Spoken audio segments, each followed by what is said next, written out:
Thank you. I'm shy. You're shy. I'm joking. Welcome to another episode of Behind the Mic. And as you can tell, I'm not only joined by another new guest, but the settings changed. Yeah. The I've leveled up. Man said I've got mics. Man said I just, it looks beautiful. And this is a one-time off, unless the jukebox want to sponsor me and like come to our studio for free. No, joking. But I'm being hosted by a jukebox today, and I'm using their space to film because I wanted just to change the scenery now that I've got space and time even just to change the scene for you, man. But I'm enjoying my SC. Hey. I feel like sorry. I thought I was like, hey. I feel like this is weird because like the first time I met Essie was at Radio because for some people might not know, but I did a couple sessions at Westside Radio, and my first time meeting Essie, she was so chill. Like, bro, Essie rolled up in studio with slides and tracksuits, and she just 100% films with just such vibes. If you listen to Westside, you'll know. Wait, what show do you have there? I do Saturday, Sunday 10 to 1. No, I'm chatting shit. Saturday, Sunday 1 to no. Stop. Don't kill me. Saturday, Sunday 11 to 3, and then Monday, Tuesday 1 to 4. Which do you prefer?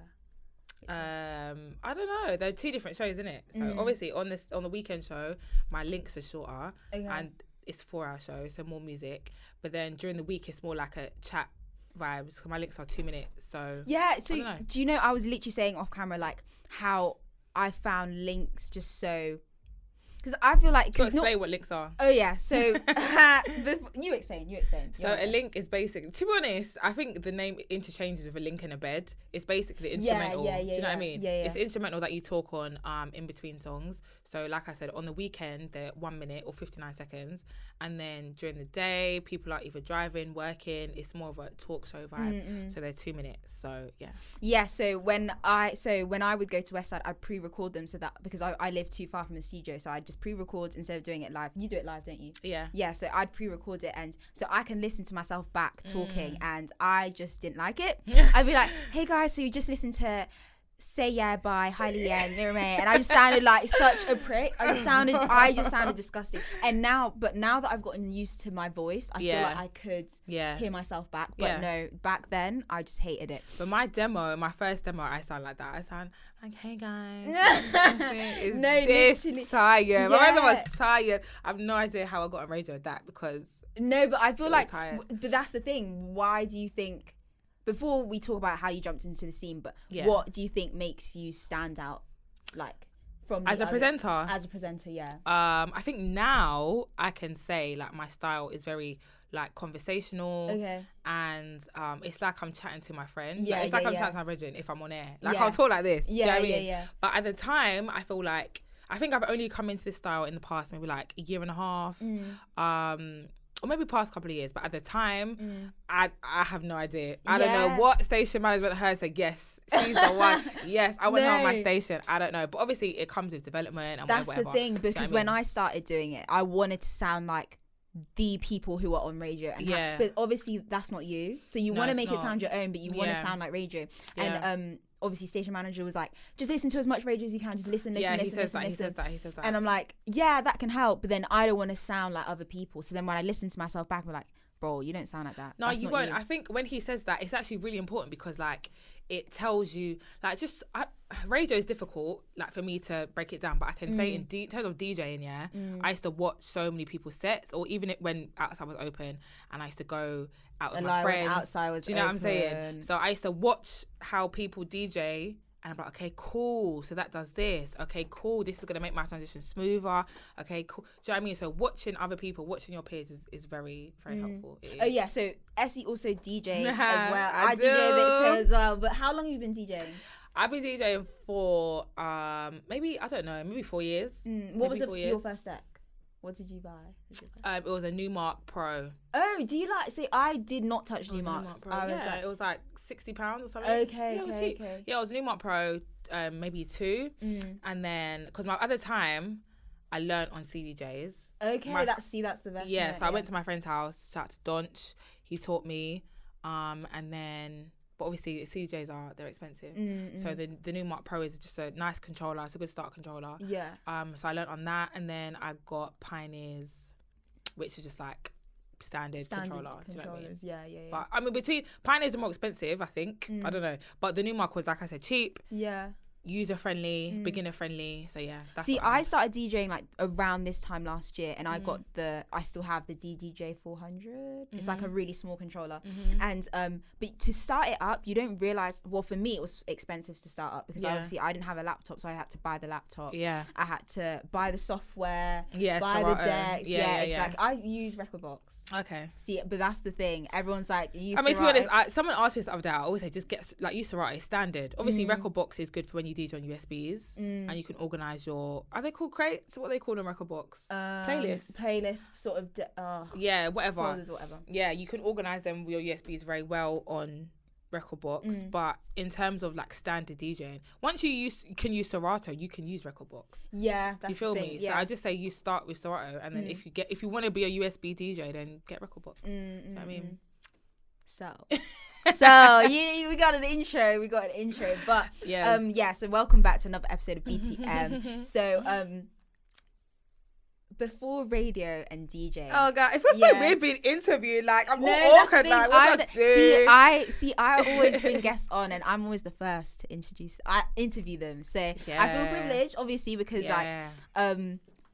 you are as cringe and as like weird as it sounds. You are what I want to be in the future. Does that make sense? Like what you're doing, Essie will break it down as to what she's in, but like, do you see what I mean? You're laughing at, but like that's what better way? And for people who also want to be in the same career path, what better way than just ask and see like how it pans out? But so before radio and DJ, tell me, describe Essie in 3 words. Before radio and DJing. Before radio and DJing. I was still doing, I just started events, I think. I was working, this is not 3 words. This is not 3 words. I'm thinking like, let me do 3 things. So I started events, I started Central London. I was working on reception. And I was like, I don't know. I wouldn't say finding my feet, but I knew, like you, I knew where I wanted to be. And there was people that I looked up to, and I was like, oh my God, this is so sick, like la la la la la. But I just didn't know how I was gonna get there. Yeah. And I just didn't know how I was gonna get there. And also I was like applying for jobs and all that bullshit. Like I knew where I wanted to be. Yeah. But I didn't know what it necessarily looks like. And I didn't know like what it would take for me to see. That's the thing, and I think it's the exact same for me. But in the sense, I've got more people to look up to now because there's a lot more people 100%. Who are in the scene, and it's like they haven't gone the traditional route. 100%. So I feel like, I guess it was a lot harder. Was it harder? Yeah. Would you say? Maybe. I don't know. No. But I would say that now, for example, like you said, there's so many people who could be like, I want to be like that person, or I love their career, or I like listening to them on the radio, or whereas before there wasn't really not even before. I said like 4 or 5 years ago. It's not there wasn't people on the radio, but in terms of like the creative industry in London, it was not how it is now. Exactly. Yeah. So what was your family like, childhood like? Did you grow up with siblings? So I've got a younger brother, so he's 2 years younger than me, so in my head he's always been there. Do you know what I mean? My dad worked for the council and he managed a band, or he manages a band, a reggae band. Okay. Where are you from, like background wise? Ghana and Grenada. Really? Yeah. No, I was like, no, I got Jamaican. I would have You guessed got Jamaican? I feel like Stop. Yeah. I don't look Jamaican. Do you know what it is? I feel like it's just the vibe. Just the vibe. It's just giving me Caribbean, Jamaican vibe. Yeah, but I'm half Grenadian. Yeah, exactly. And my mum's Ghanaian and my dad's Grenadian. Cool. So my dad manages a reggae band called Misty and Roots. So I've always grown up with him like going on tour. Oh, really? Okay. Yeah. But all like just being away, like at rehearsals and stuff. Yeah. Also, like I said, he worked for the council, and then my mum was a nurse. So very like standard jobs. Yeah. Whereabouts did you grow up? West London. Okay. Yes, I've lived here my whole life. Oh, so you grew up listening to West Side Radio anyways? I don't know. Like I definitely knew about West Side, and I listened to it when I was in the car and stuff. Oh, really? But to be honest, when I first came on the radio, when I got my first show, I don't think I could drive yet. Okay. I think I just got my first car and I had like an aux cable and I would listen to Are you going to say how old you are? I'm 28. Yeah, she's 28. She's 28. No one knows I'm 28. Everyone thought, because how old are you? I'm like 28. They're like, no, you're like, you're 24. No, that's, I literally said, because I was like, Essie, how old are you? She's like, I'm 20. I was like, no, you're not. Yeah. No, you're not. Yeah, she definitely gives a young vibe. And I guess I'll take it, a young and fly. Yeah, young and fly. So people are living up in Dubai this summer, isn't it? Young and fly. Anyways. Yeah, so yeah, standard job, standard, do you get it? I went to I didn't go to normal school, like went to high school in West and whatever. And what was the question? Oh yeah, my childhood. So I mean, that's it. Like I've grown up around music all the time, my whole life. And yeah. Is that definitely what made you want to start doing DJing and whatnot? I think I always knew that I wanted to be in music or events. Can you sing? Yeah, I can actually. Oh really? Okay. So, but not like. I can hold it tune. How did you sing? You tell me to sing now? Yeah, go for it. No, never. But you know what? Yeah, I actually sang like at one jazz festival. Really? Yeah. Okay. My dad got me on stage. Oh yeah, because you got the. Can he sing? Is he? Because he had a band. I don't think so. I mean, he can't not sing. But he's more of the like instrument sort of thing. No, he's the manager. Oh, he managed the band. Yeah, he's managed his band. Cool. I mean, I can hold it. I can sing. Do you know what I mean? But he can't. I feel it's like one of them ones. He can't sing. Do you know what I mean? It's not like I can sing. Yeah, he can't exactly. Sing. So that's my childhood. And then at what point? So how old were you, or like at what point was it a thing that you wanted to pursue radio? And it was. I remember like I always wanted to be on the radio, and when I was in school, like high school, I used to listen to Choice FM, obviously, Platinum FM, which was a pirate station. I don't know, I think they're still around. But me and my friend used to listen to Platinum FM, and we used to text in to get our shout outs. Yeah. So then we was like, yeah, period, yeah, shout out to Nat. No, what was our tags? Don't kill me. Frenzy and Tempsy, obviously like Temptations. So we used to get our shout outs, whatever, and I was like, yeah, this is what I want to do. And then I got autograph from a Choice FM DJ, and I had it on like my Groovy Chick notice board. Really? I was like, this is what I want to do. And but it wasn't like, when I was in uni, I didn't say, oh, I want to be a radio presenter. It was kind of like a childhood thing. Okay. And then like, obviously, once I came back to London after uni, got my first job on reception, and then I saw station manager giving out leaflets for Westside, and I was like, oh my god, like I want to do it, but I was shook. I was shy. And then also my boy Smooth EMT, who went to uni with me, he was doing radio in like East, so I went with him like twice to one like warehouse or like industrial estate, and I was shy to talk on the mic. That's so mad to think. What was making you think I'm shy? I was shook. No, you're not shy. I don't think so. I am. Really? Yeah. So I was shy to go on. What was making? What? Why? Because I was just shy. I don't know. I was so shy. Like what? I don't know. Okay. Why? No, because I can't imagine. I feel like there's elements of me that is shy if I'm in a room and I don't know people, but there is something like this. You can hold yourself. Like why are you shy for? Yeah. No, I was shy. I was just period shy. Period. Really? Yeah. So I went out because you know what it was. I think. See how you said about like there's people who you can look at now. The climate was different. I didn't know any women DJs. Wow. Or any. Am I chatting shit? I don't think I am. At that point. Yeah. At that particular point, I didn't know any women who were like on the radio and DJing and who even for events. Yeah. Do you know what I'm saying? So rather than that motivating you and it being okay, I'm gonna be the first one, it was a thing where it's like, rah, like especially coming from uni, like. Cool. In uni, it's like, we done events in ACS, but in terms of like throwing raves and promoting and stuff, they're all guys. Do you get it? So I sold tickets. Okay. You feel me? So then obviously with Sanctuary London, I used to go and follow my boy to Climax Radio in Tottenham, and then the guy there was like, yeah, you like have a show. So then that's how I started radio. That was my first show. It was internet. It was terrible. It was me and some of the team, and we used to have artists come through. Okay. Who played their songs. It was like a youth club, innit? Yeah. But it was far. It was in Tottenham.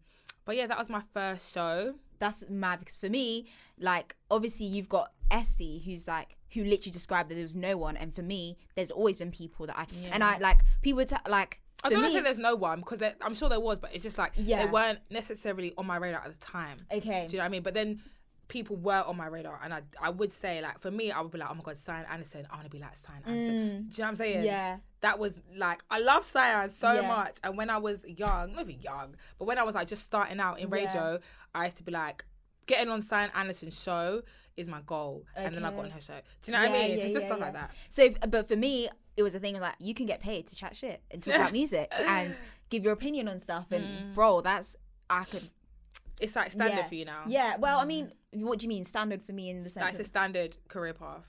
Yeah, I'd say I feel like I don't know anything else. Like I'm not willing to explore anything else. But like we're gonna touch on that. So you went to uni. Yeah. And how at that point you didn't know that you wanted to be a presenter? No.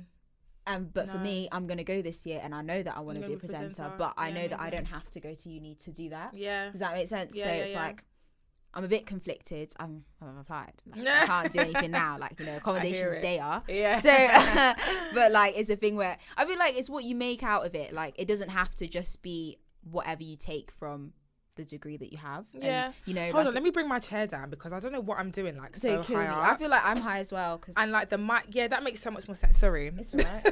Yeah. Okay. I bet my mic's gonna sound clearer now as well because I'm like right in front of me. Yeah. Okay, cool. Am I too low? No, you're good. You're good. Are you sure? Yeah. Compared to you. Come down a bit as well. How's it even? No, this one. Oh, yeah, actually. Do you know what I mean? Yeah. That's actually better. Yeah.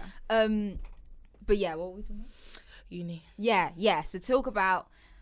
So she went to uni of Hertfordshire. Yeah, it's not a very popular uni now, is it? I don't know. I ain't got a clue. But at the time, it was like I applied for Kent, but I didn't get in because I wanted to do I think early modern history. Did you do A levels? Yeah. Okay, what did you do? I did English lit, psychology, and early modern history. Okay. Because I love history. So I went to history at Kent, and I got ABB, and they wanted AAB, maybe. Yeah. Something like that. Yeah. Whatever.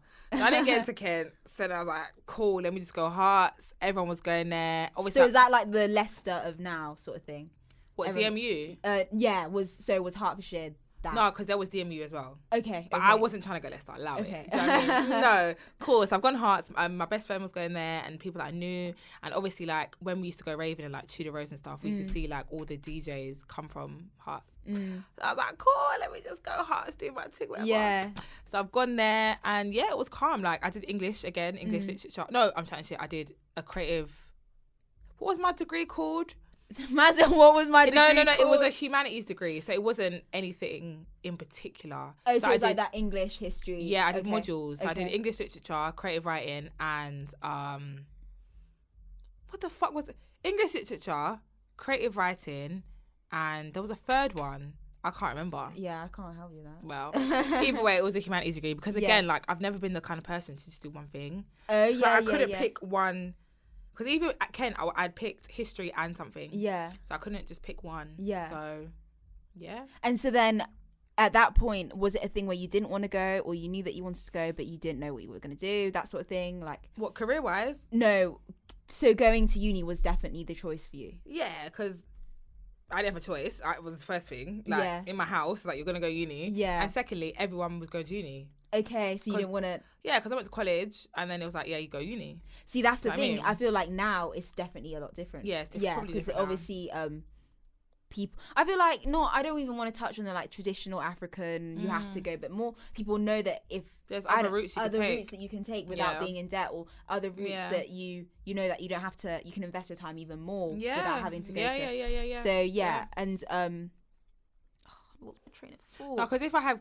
like I would say to my kids, you can go if you want to, for the vibes. No, because it's good vibes. You live by yourself. You learn how to manage your money. Yeah, you got independence. Yeah, you can have fun, and also you're studying. But really and truly, it's really not that serious. In 2021, I don't feel like going to uni is that serious unless you're going to be a doctor. That's or the thing. Medicine, you're doing STEM. Fine. Obviously, there's routes of education you've got to take. There's routes of qualifications you need. But in the grand scheme of life, it's not that serious. It's more of a life experience, I think. Okay, that's that's what I was gonna ask. Do you have any regrets going? No, you definitely. Even with the debt hanging over your head. Who cares about that? Who cares? Who cares about debt? No. But student loan debt in particular, for me, I'm not thinking, oh my God, I've got to pay back my student loan. No, like, it doesn't even come up on your thing. Was it 3K when you went? Yeah. I think that was the last year. Which I mean, it's not like, I can only speak for myself, but I also probably do believe that the majority of people my age group are not thinking, I've got to pay off my student loan. No, take whatever, the little whatever a month it is. Yeah. Do you know what I mean? It doesn't show up on your paycheck credit or whatever. Yeah, no, you come with a paycheck, but not on like your credit score and things like that. So it's not like a loan. It's more of a tax sort of thing. Do you know what I'm saying? Whatever. And really, it was so long ago for me. I don't even care. Yeah. But yeah, like I mean, it was good. I don't have any regrets about going to university. That's good. I think I went to a good uni. Yeah. For what it was fine. Yeah. And did you stay in touch with a lot of people that you met here in London and whatnot? It wasn't that far, yeah. It wasn't that far. It's outskirts of London, isn't it? Yeah. I was back in London every weekend. Really? Yeah. Oh, okay. Because I worked, innit? So. Oh, you worked in between. So uni. I was in uni, but I worked in London. But it was literally like 45 minutes on the coach. Working at the Body Shop. I was working at stadiums in the first year. Okay. Then I got a job at the Body Shop. So yeah, I was working in Westfield. Okay. Everyone did that. Really? Yeah. Oh. Yeah. It's not that far. For me, I'm trying to get not as far away from home as like in the sense I want to be away from my parents, but it's a sense of like I've been so used to what I have now that I want it to be different. Does that make sense? I want to just be away and be independent. It was different, but also I needed to go to a place with black people. Oh yeah, and I knew that black people had gone there. It was like there, DMU. A lot of people went to Kent. But, oh God, sorry. It's alright. It's what I do at radio. Like, I get all my cables tangled. But yeah, so that was that. But yeah, it was fine. Yeah, it was good. And also, it helped me in the sense of that a lot of the people I know now, I know from uni. Really? And what in terms of like networking and yeah, but it wasn't even networking then. No, but like in the sense of like now. So if you want opportunities, I guess. Nah, not even that. Just a lot of DJs, a lot of artists. Okay. A lot of some YouTubers, like a lot of creative people went to Hearts. Okay. So, yeah. And then, so what was your first opportunity into radio? Like, so the first thing was like, wow, this is, I'm actually doing what I like. So obviously it was Climax Radio in Tottenham. And again, that was like, it was me and then my brother and I think Abby. Oh, your brother does radio, does he? No, but he's in Sanctuary. Okay. So, you know. Yeah. And then some other artists used to come through and I used to write out what we're going to say. I used to have like the songs on like a sheet of paper. Yeah. And it was all very like fucked up because the internet connection would go and then I'd be reading from a script. And obviously now I can read from scripts. Yeah. But at the time it was like, I couldn't read properly. I would fuck up and I would get so hot and it was just like, it was to get it. Yeah. But you have to do that. So then I've gone into so Smooth had a show on West Side. He had a DJ show, and the first time I went there was with Cadet, and he was there as well. And I spoke to the station manager. I was like, "Yeah, I want a show." He's like, "Yeah, come back." He's like, "What do you do?" And I was like, "Oh yeah, so we do something on Climax." And he's like, "Alright, do a demo." And I was like, "Cool." Then he explain what a demo is for people who might not know. So a demo, obviously, just like a demonstration, innit, of what you can do, how you sound. But I'd never done one before. Okay. So he was like to me, "Okay, do this and do like a 10-second link or whatever." And I had to say to Smooth, "What is a link?" I was like, "What is that?" And then he told me. So I recorded it on my headphones, like my iPhone headphones. Really? Yeah. On my phone. And I've sent it to station management and he's like, "Okay, cool, come in." So I've come in and done one or done two. I did one, went away. Because I come back, done another one, went away. And then that was it. I didn't hear anything for maybe like, I don't know, 4 months or whatever. Yeah.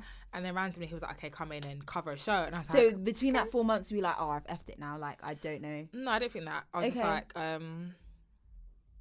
I don't really know what I thought, you know. But I don't think I thought, "Oh, I don't have it." Yeah. Because people would always ask me, "Oh my God, are you going to be a West Side?" I'm like, "Oh, I don't know. Like, if I am, innit?" Yeah. Them ones. So I've gone in and then I've done my first show and the system crashed.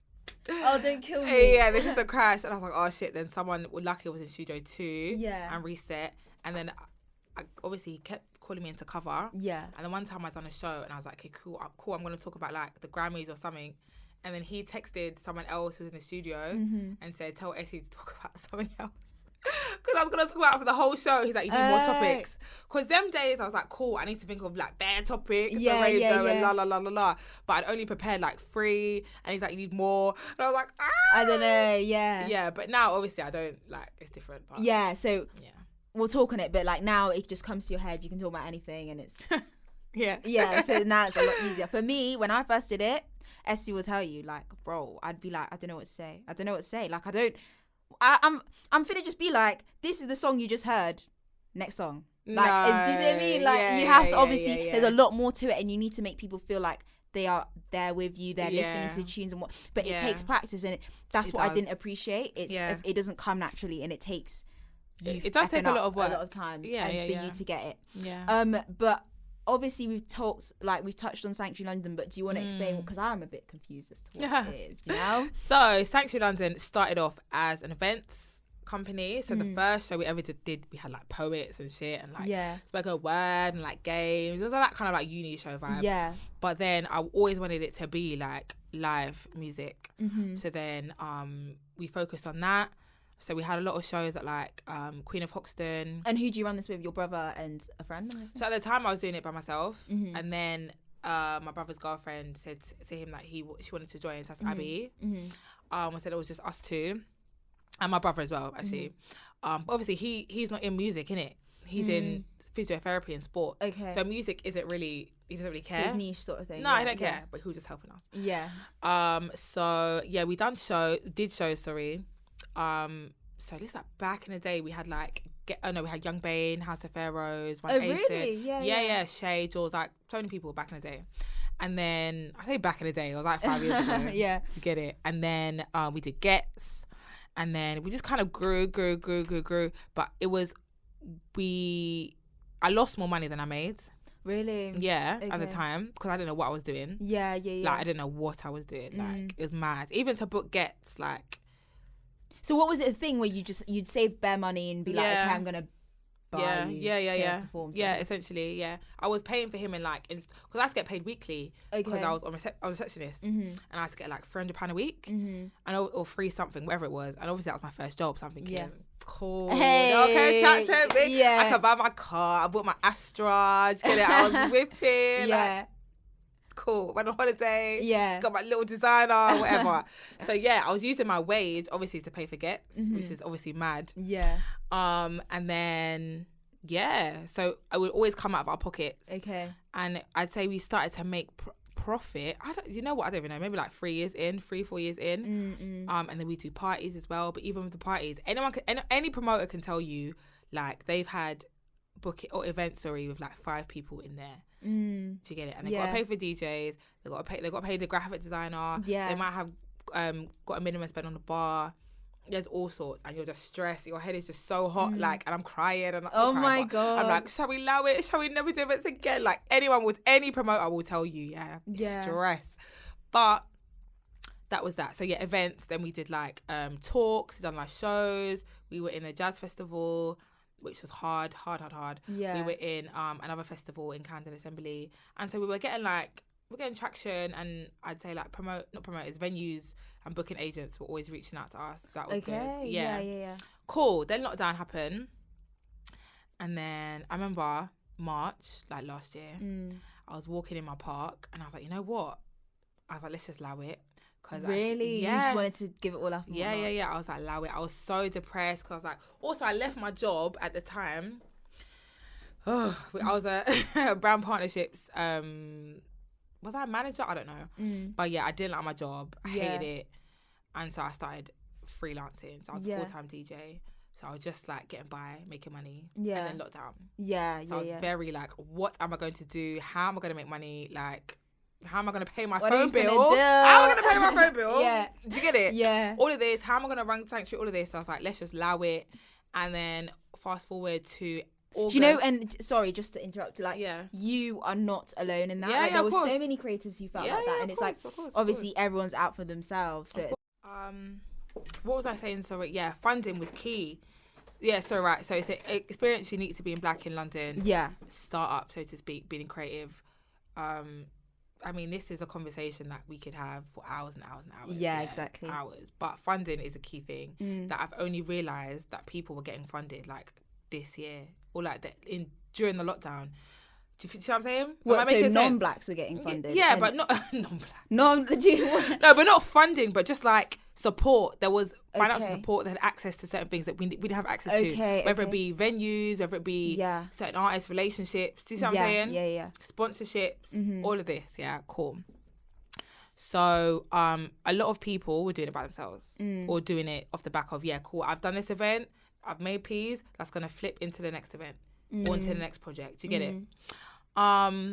So yeah, so like you said, a lot of people in that same position. So I was like, fuck it, let's just allow it. I can't be doing it, I'm too stressed, da, da, da, da. And I've had so many times when I'm, before like the sickest show or we've sold out something, I'm like, guys, I'm done. I'm not doing this anymore. I'll put in the group chat, guys, I don't want to do this no more. I'm telling you, yeah, trust me. But anyway, August, we pivoted into a brand agency. So we did Burna Boy's launch event in was Driving Cinema, and then from then to now we worked on so many campaigns. I've seen Huncho. It's been hard. D Block, we did Pot Paper, we did Diggity, did Central C. Don't we're not gonna just cut, we're not gonna just list that. How was that like? So yeah, the D Block one, they had released their album, and I saw that you were holding an event. We did a pop-up shop. We did a pop-up shop. And so that was just you guys. You sorted it. And what was that sort of, speaking to the artists, speaking to the customers and whatnot? So the Digger one came off the back of, so Potter Paper was the first one we did, and then we done Potter, and then how did you get that opportunity? Because Abby works with the team as well. Okay. Abby, who's also in Sanctuary, she does Sanctuary, she works with the team. Potter's team. Yeah. Okay. And they were like, we need something, and Abby was like, we'll do it, because they came to Burna Boy. Okay. Cool. See, can you see how how things just work in place? They do. Cool. So Potter was the first, like, initially we wanted to do like an experiential immersive event. So we got a venue where it was like all four walls were screens, and it was like all their senses. So you could set the smell of the room, you could set the sound. Really? Yeah, like it was the floor vibrate. It was hard. Oh, it was hard. It was proper nice. But then obviously Boris and his lockdown, whatever, just causing bare wahala. I didn't even know what the rules were. Yeah. But that venue couldn't do it because we were like, because he's done a lockdown. Yeah. But then it was like, but you can have a shop, because obviously shops were open at the time. Yeah. Cool. So we rented a space in Chelsea around the corner, and then we just made it look like the mixtape cover, and then we had a letter to Mover section, because obviously Mover is his friend, so we just did like a little corner. We hired a post box. Like, it was hard. We sold merch, we sold CDs. It was sick. So that was really good. That was for 2 days, and then we ended up selling like some CDs out of the car boot on the last day, because we got kicked out of the venue. But it was just but that was probably one of my favorites. So then after people saw Potter, D Blocks, people rang us and said, can you do this in a week? We're like, yeah. So the next Friday, I feel like it was the next Friday, we done D Block. So we got or maybe it was like 10 days. Either way, it was a very short turnaround. Yeah. So then we got a venue in like just off Carnaby Street, so Central. Even that was supposed to be in Shoreditch, but there was a leak in the roof. So the guy who owned the venue said, cool, I'll give you the Central London one for the same price. Yeah. So we've done that. We've dressed the space. They got the merch, but we just got the rails, the everything, patterned everything. And so we did a meet and greet for 2 days. Yeah. That was less of, it was more clean. It wasn't immersive. Okay. Because initially we wanted, because obviously if you look at the artwork, what's it called? Us versus Them. And it had like the, not the map. It was like, specs, when you do like planning specs. Like, with the blue and yeah. Oh, I don't know what the word is, but Neither. So we were going to make it look like that. Yeah. And have like toolboxes, and it was going to be sick, but they wanted it more clean. Okay. So it was a very clean canvas. We had blown up pictures. We had blown up lyrics on the floor. It was very nice. Lots of merch, but it was good. Yeah. So we had that meet and greet section. So do you guys get a lot of traction through Sanctuary, or do you think you get it more from the artist being like, hey, we've got this coming up, make sure you're there? Or is it a bit of both? Do you see what I mean? Well, we put it together. But I'd say in terms of us, it's definitely the artist. So we'll put it together for the artist, and the artist will say, I'm having a pop-up come through. Okay. So I'm not like, we're not the front facing of the event unless you know who's putting it on. Okay. Unless you know us, but of course it's the artist event, innit? So it's fine. Yeah. And then you had Central C's one with the we did the Chicken Kitchen last. Last month, that was good. And good. how was that? Was that a lot of fun? And it was good. Obviously, it was good because we're both from West. He's from West. Chicken Kitchen. Who don't love Chicken Kitchen? Loves. And it was just nice because that was very short turnaround as well. I think that was like a week or 2 weeks to secure everything, work out like. There's loads of stuff that goes into it. But it was and obviously he's getting a lot of. He's in his bag right now. You know? He did his collab with Drake. Yeah, with Noctis. Yeah, and what's it? That's Drake's clothing brand, no? Yeah, with Nike. Yeah. And yeah, he's just doing bits. He is. He is. And then you had the Chelsea ad. Oh yeah, that was a No Signal. Yeah, so what was No Signal. Yeah, what was that? Explain a bit about how you got that opportunity. Just because we're on No Signal too. Mm-hmm. So Sanctuary London have got a show on No Signal every 2 Wednesdays. Oh. Called SL Radio, and a Jojo who runs No Signal just said, "Who's a Chelsea fan?" And I was like, "It depends what it's for." But if you're trying to make me, do the mad thing, no. Yeah. For people to say, "Oh, she don't even watch football." Yeah, you know how that football Twitter is. Yeah. I wasn't on that. But then he was like, "Oh no, it's just for advert," and I was like, "Alright, cool, I'll do it." And was this on TV? Was this? No, it was just on their Instagram, I think, for their birthday anniversary. Okay. And that was a lot of fun, I'm guessing. Yeah, and then you worked with. You're just like going, and then. I'm just thinking like you've had a lot of highlights, which is. I mean, it's amazing because obviously off the back of lockdown, loads of lockdowns we've had, I feel like for creatives, it's obviously, I think we've learned how to get 100%. By it, and we've still managed to 100%. Do what we need to do. 100%. And obviously you've had loads of opportunities. Yeah. And you worked with, I don't want to get her name wrong, T Zando. Yeah. Oh yeah, because so I'm the host of Succession Freestyle. Okay. With Mixtape Madness. Oh, okay. Yeah. So what it is we have like, it's a female-led platform. Yeah. Run by Assemble Agency, which is another creative agency, all women. They're amazing. Love to see it. We do.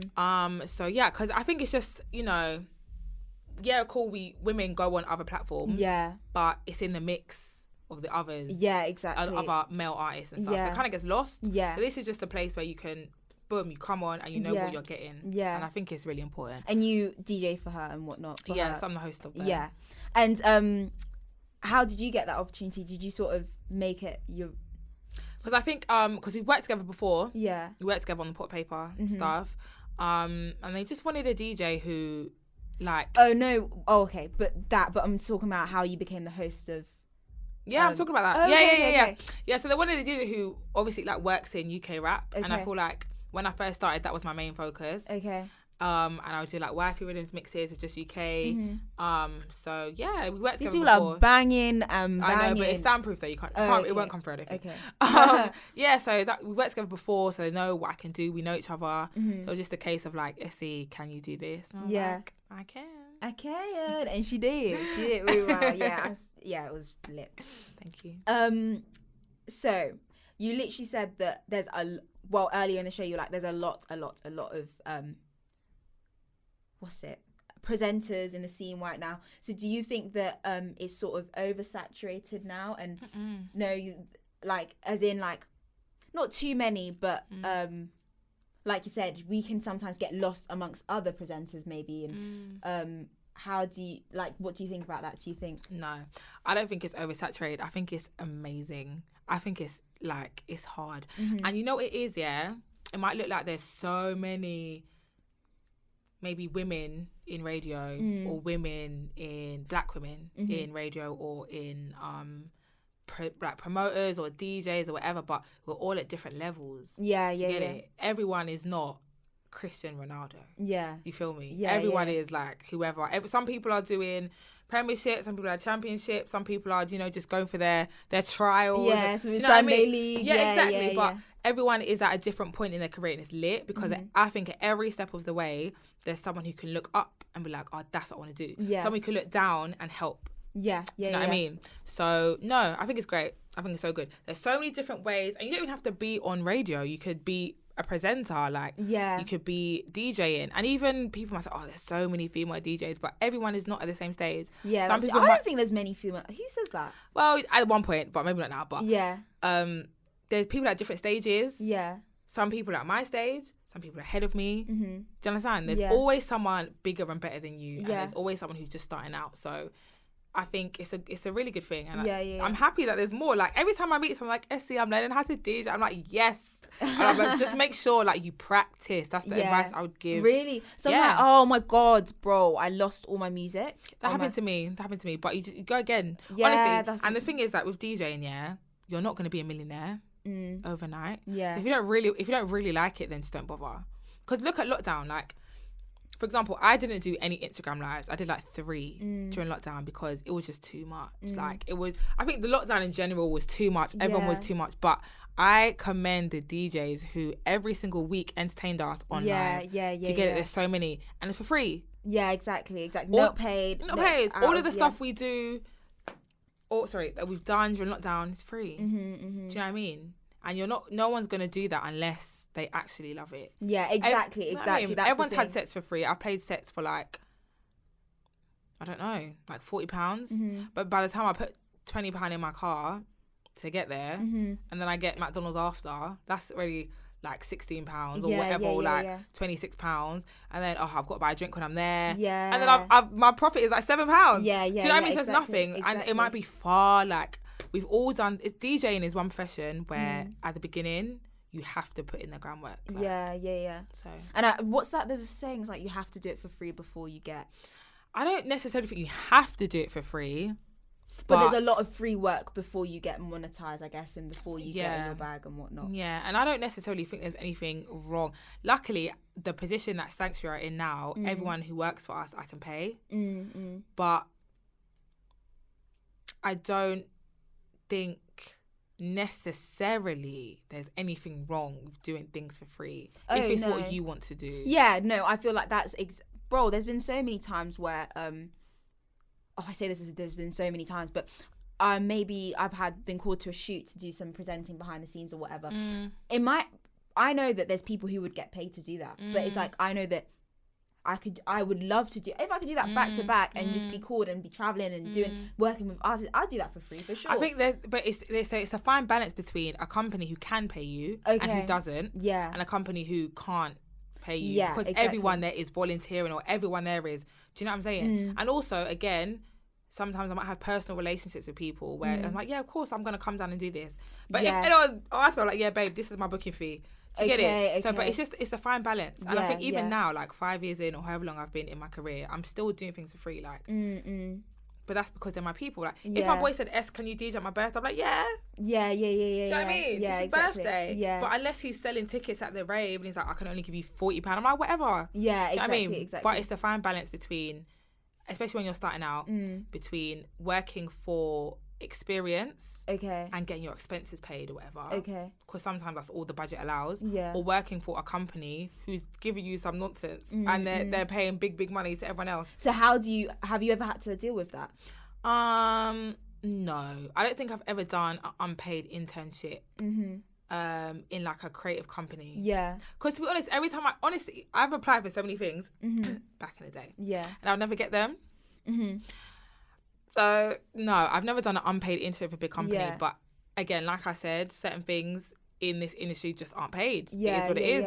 And then you just keep it stepping. It is what it is. Exactly. Do you know what I mean? So just to wrap it up, but how do you make sure that you stand out from the rest? Like there's so many female DJs, there's so many black female DJs. So how do you make sure that you stand out, and within presenting, within your within Sanctuary London? So I don't know. How do I think I stand out? I think on radio, I can tell you maybe how I'm different on different things. Yeah, go for it. On radio, I feel like, I think I mentioned before, my tone is very conversational. Yeah. Like I'm laid back. This is daytime shows. Yeah. I can chat to anyone, and I feel like people have told me, oh, it sounds like you're having a conversation. So that's good. And then evening shows, or like no signal shows, I think because I can present, that hosting my sets probably sounds good. And song selection as a DJ is key. Yeah, for sure. Like when people, I mean, I wouldn't say, I probably say I'm a multi-genre DJ. There's certain genres I just don't play. Yeah. But I can play them. Okay. But mostly on radio, I'm playing probably dancehall or UK. Okay. And then with Sanctuary, I think it's just about, you know what it is, yeah? Because like we're all, like, I hate the word culture, yeah. But this is us, innit? It's just us. Like, I don't know, it's us. Yeah. So working with an artist like propaaa or Central or like D Block or something, it's like, yeah, cool, these are our artists. Yeah. Do you know what I mean? Yeah. So it's easy enough to understand what it is. Because I can sit here and say, yeah, if, for example, there was like an agency who like big corporate or like big label marketing team, whatever, they might not necessarily know or have like, it sounds so mad, but sometimes when you're working for a big company, you've got a lot of artists on your roster. You don't know the intricacies of every artist. Someone else assigned him, now he's on your roster. Yeah. Cool. So they might not know put a deep enough or in and out to be like, okay, cool, we got to do a letter section to move on. Do you know what I mean? Just small things like that. It's like, these are our artists. We actually listen to them. Yeah. So I think that's what sets us aside. And yeah, I think I've answered the question. Yeah, you did DJing and everything, but I had one more question, but I've forgotten. Oh, we nearly done. Yeah, I'm enjoying it. Wait, no, do you have any questions for me? Just like, I don't know. I don't know. What was your last question? How do you make sure that you stand out? No, we answered that. Yeah, no, but I can't remember the last question. Oh, yeah, I see. No, I've had a good time. This is my first interview as well. Yeah, this is her first interview, and I'm so honoured to just. I hosted it. This, what I'm saying, like, the thing is, when I reached out to her, like, I didn't expect you to say yes, but I thought you'd be so busy. But like, I am actually very busy. Oh. I'm so busy. I'm so busy this week. Like, that's why I said after this, I've got to stay. I want to stay here and do some work. Yeah. I'm mad busy, but I think now that I'm so busy, I make it a point to chill. Like, I make it a point. Yeah. And then you appreciate it when you are chilling. You're like, I make it a point. Yeah, that's good. Whoever knows me, I love to relax and sleep. If you ring me, I'm sleeping. Like, I make it a point to chill. Yeah. So I was just like, oh, can you come on my show? And you're like, yeah. When are we gonna do it? And then she wouldn't come all the way to where I live to do it. No. So then she got me this beautiful space. So obviously I'm calm with that. But thank you so much for watching. Do you have any questions for me? I don't know. Like, I don't know. If you don't. No, I feel like I should have questions for you. I don't know. Like, what advice do you think you need in your career? Because I think when I was younger, like, I didn't know what advice I needed. Okay, yeah. How about when you feel lost as to where, like, you don't see things like maybe particularly going your way, or like things aren't moving as quick as you thought that they would? How do you keep motivated? And because at the time, like, before, because like I said, I worked full time, and I've had some jobs that I just completely hated. I've worked bare jobs. I've been fired. Like, I've worked. Have worked. And I've been so demotivated and so like, you know, other people are getting here and I'm not getting here. I think it's so easy to say, like, don't watch other people, but I can say that now because I'm not watching anyone. Yeah, okay, that's good. Now. Okay. Because I got shit to do. Yeah. So I don't have time to be watching, oh my God, what's this person doing? No. Yeah. But when you're younger or when you're just starting out in your career, of course you're watching everyone because you're... do you know what? How, you know what I mean? Like, how honest you are, like how not. Do you see me? Like, because I feel like people are so easy to be like, don't watch anyone. No. But it's you difficult. can't, like, you know, like it's not always as easy as it sounds. Exactly, it's difficult. And when I was first starting out, I was like, oh my gosh, they're doing this and they're getting to work here and they're working in a record label. Like, it's so mad. Yeah, I've applied for literally every label and no label like I've never worked in a record label. But now those same labels are like, Essie, can you work on an artist? Do you know what I mean? It's full circle. Yeah. See what I'm saying? So I was watching everyone get jobs at record labels because I thought I wanted to work in a label back in the day. No. Obviously, I would. Okay. But as in, like, I don't want to be marking in a label. Okay. Or I wanted to be an A&R. Do you know what? I would like to go into that. I feel like now, I mean, because obviously it would merge my, like, I like to not be controlling, but I'd love to be with someone along their journey and sort of give them opportunities and whatnot. And then my music kind of like it, but even with that, like, it's very, you have to, it's another conversation. Anyway, it's another conversation. Because I think a lot of people are A&Rs naturally. Okay. And do it in general, but don't necessarily go into, like, the traditional route. Okay. And then I was seeing just my peers doing this, and then I was seeing other people sell out raves, and I had a rave the week before and it wasn't sold out. Yeah. Honestly, there's so much pressure when you're at the beginning of your career. It's not like you're a doctor and you know, to get to be here, I've just got to pass this. Yeah, exactly. Once I pass it, I'll get the job. Yeah. It's not like that. Yeah. There's nothing to pass. You have to just put in bare work. Yeah. So I would say, just accept you're going to be watching other people. Just accept you're going to feel like you haven't done anything you wanted to do yet in your career. And I remember seeing a quote time ago that was like, you know exactly the quality you want your work to be, but you just have to go through the shit until you get to your quality. Because now I can say the output that I have in terms of, like, Sanctuary or even, like, some of the artwork we might have for a flyer or how the video looks, it is the quality that I want. Yeah. Whereas 4 years ago, it was not. And I wanted it to be like that, but I just didn't know how to get there. But now I can look at that and be like, change that font. Do you know what I mean? I'm like, no, change that font, change things like that. So it just takes time. You're gonna feel demotivated. You're gonna feel stressed. You're gonna have moments of depression when it's just like, all my money is into this, and nothing's busting. Yeah, but then, so would you say 10 years, so 18-year-old Essie and now 28-year-old Essie, would you say that you're at a point where you know that you've made, not bust, but like, no. That is too far. No, I have not made it at all. Okay. No way. But when I was 18, I didn't even like, it didn't exist. You know what I'm saying? Yeah. 18 is what, college? Just finished college, yeah. Yeah, this what we have now didn't exist. The music industry it didn't exist. These artists didn't exist. The infrastructure didn't exist, or existed, but it didn't exist for us. Okay. Do you feel me? Yeah. So it was completely different. So I didn't even ever imagine, like, I always knew maybe that I would work with artists or DJs at some point, but the way I work with them didn't exist for us. Okay. But now I can say, it's not that I get demotivated to the point of like, why isn't this happening for me? Because now I know everything happens. You just have to put in the work. Like, you have to put in so much work. Yeah, and eventually. I feel like there's not enough time. Does that make sense? Like, I feel that's the thing, you've got so much time, but then there's like, obviously you see your age mates doing stuff and it's like, whoa, I don't have the time. But then there is. And also the worst thing is to do something when you're not ready for it. Because we're literally just talking about this off camera. Yeah, I remember I had a booking. Where was it? I can't remember, but everywhere I've wanted to DJ, I've DJ'd, aside from a festival. I haven't done a festival yet. Obviously, Corona. I was going to do one last year. Okay, which festival? Island Breakout. Okay. In, I don't know, Cabos or Croatia. It was far. It was abroad. Do you know what I mean? But obviously it was on my goal, my vision board list. But I remember I had a booking at Box Park, and I was like, oh my gosh, like Box Park is the place. Everyone's DJing at Box Park.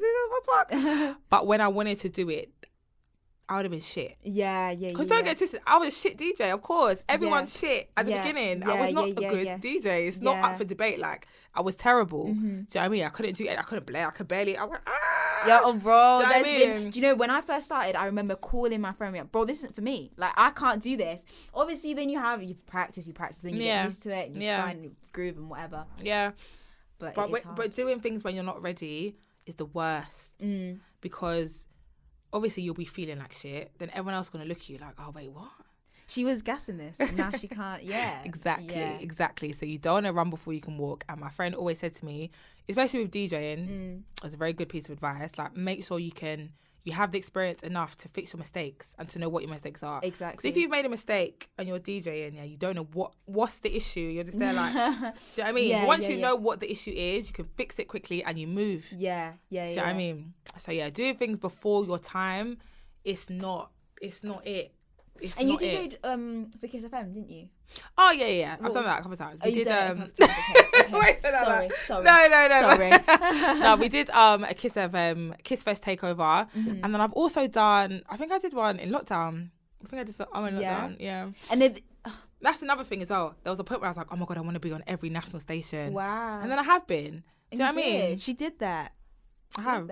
But again, when I was ready, because when I wanted to do that, like, what would you have been hearing? What would you have been hearing if you were like, hey, it's Essie? No. Can you, what do they call it? Host? My set? Yeah. Oh my God, no. I can't. But I'll be behind. I'll do the directing, but I'm not talking. No. Do you know what? The first time I hosted was No Signal House Party, the Ray Nephew one last summer. And I was like, I've never hosted my own set before, but I was like, how hard can it be? I'm on the road like 4 days a week. Yeah, that's true. That's true, yeah. And again, listening to other people's sets, like all through lockdown, I'm watching people's lives. I'm listening to bare dancehall sets, like bare live sets from raves we used to go to, whatever. So I know how to say things, when to say things as well. I'm not just talking over a song. You're gonna talk in between a transition. You're gonna talk, and I know what to say. If my screen froze, which I think it did, I'm chatting. I'm saying shout out to this person, shout out to that person. What you're not drinking, da da da. Do you know what I'm saying? Yeah. So it just comes with practice. But I can host my own set now. Oh, period. No, not me. Not me, though. I will not. You will not hear me. No, I could do it now still. What's your DJ name? Essie. Essie. Not Essie. DJ Essie. GS London. Essie. I feel like I had, because obviously my name's Jeanette. I wanted to have DJ Net, but I don't like that. DJ Net. No, I don't like it. I don't like it. I don't want any DJ name. I feel like it's just Jeanette. Just Jeanette, yeah. That's what I'm saying. It's fine. Henry's just Henry. Yeah, exactly. Shayna's just Shayna. Exactly. Remy's just Remy. Sian Anderson just Sian Anderson. Exactly. Am I missing out? Ellie Prohan just Ellie Prohan. DJ Kizzy's just DJ. Okay, no. DJ Kizzy. Yeah, Kizzy. yeah. But yeah. DJ M's as well. Shout out to my West Side babies. Oh. No, I'm joking. But yeah, just Essie. Yeah, I feel like did I need to touch on anything? I've gone through my list, guys. Have you? But it was definitely a good conversation. And like I said at the start, like, I mean, obviously everyone's on their own path, but you kind of a reflection of what I want to do in the future. Do you see? Don't do that. don't laugh. Sorry. No, I just find that so funny. Sorry. But I appreciate that though. Yeah, no, obviously I feel like less, I guess, DJ, because I just do that as a hobby. I wouldn't want people to book me. Does that make sense? Yeah, it's fine. But more like the presenting and all the music and all of that. But amazing. It's all in God's timing. Amen. It's all when Amen. It's meant to be. Amen. It will be. And you just have to put in the work, like exactly. Really Sometimes, but then sometimes when I'm just not motivated, I'll be like, it's fine. Yeah, it's fine. Yeah. I nearly got fired from my side. I sounded so because you know what, I was working at the jazz festival. Yeah. And I was just like, I was always missing shows, and I think my shows just sounded dry. Oh, and was that a point where you were just like, oh, I can't do this? I always wanted to do it, but I was just sounding dry. I was probably shit. And then station management was like, oh, do you think you would be suited in a better slot? And I was like, what slot? He's like, there are no other slots. And I was like, so what? And I was like, no, don't worry. And I kept taking time off. Then after that, I was like, okay, cool. I was like, all right, let me fix up. So he would have got rid of me. Yeah. And then what? Do you know what I mean? Yeah, exactly. Sometimes then you took it upon yourself to pattern up, and you're like, bro, I actually want this. Yeah, and exactly. Then, Exactly. Bro, I don't know how long we talked for, but make sure you like, make sure you comment, make sure you subscribe, make sure you check out Essie. Her Instagram will be in the description. Please do. Thank you so much for coming. Thank you. And make sure, guys, I don't even know what subs I'm on, but just make sure you're subscribing. Subscribe, exactly. like and subscribe. I don't really like doing that, What? Like, make sure you hit the. No, you have to. I feel like you have to, but people will do it if they want to do it. And that's another thing. You got to promote yourself. Even though I don't feel like I could promote myself more, but honestly, as I said at the beginning of this conversation, I'm quite shy. Oh, she's shy. So, but you have to, though. Yeah. Otherwise, who's gonna do it? Yeah, exactly. And I learned the other day that obviously your name and your page is your brand. Like, you want people to know what you stand for, who you are, what you like doing, and if they can't see that, then if they can't see that, how do you expect them to? Exactly. But I always go through days. I'm like, oh, what's my brand? Do you know what your brand is? I don't.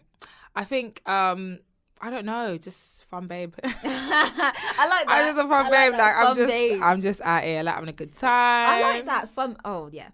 Just get it. Short skirts, little drink. Fun babe. And I play good music and I'm on the radio. Do you know what I mean? Just run with it. If you had, to wrap it up. Yeah. If you had one word to take away and enter, we're in what, Tuesday, Wednesday? Okay, never mind. But one word to take away from this discussion, what would it be? This discussion?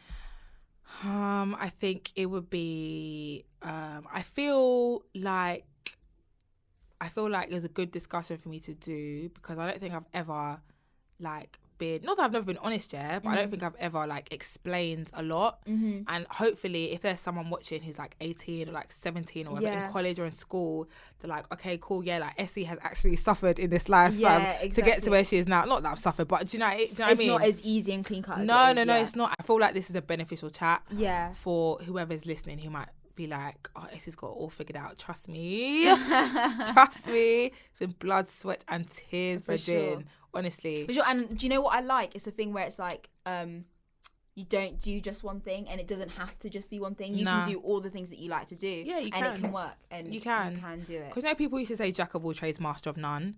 But to a certain extent, I agree. But I do feel like across the board now, I'm at a point where it's like, I'm a good DJ, I'm a good presenter, I can run my own business. Yeah. And yeah. and she's busting all through it. She's doing it all. Anyways, thank you guys for watching. Make sure you like, comment, subscribe. Peace. I need to know Oh no.